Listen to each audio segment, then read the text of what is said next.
လုပ်ငန်းလုပ်ဖို့အတွက်တနေရာပြီးတနေရာကျွန်တော်လိုက်ပြီးတော့လေးလာနေရဗျ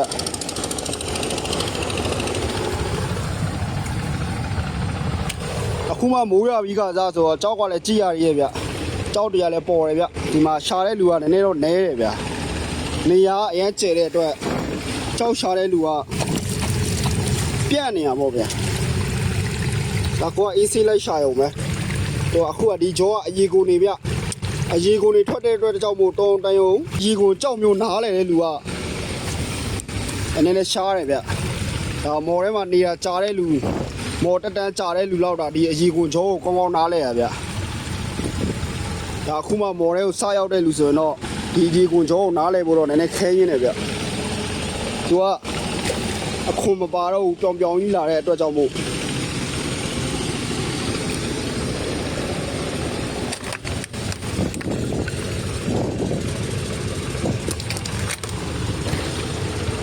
တနေရာပြီးတနေရာပေါ့ဗျာလိုက်ရှိုးလိုက်အောင်မယ်ဗျ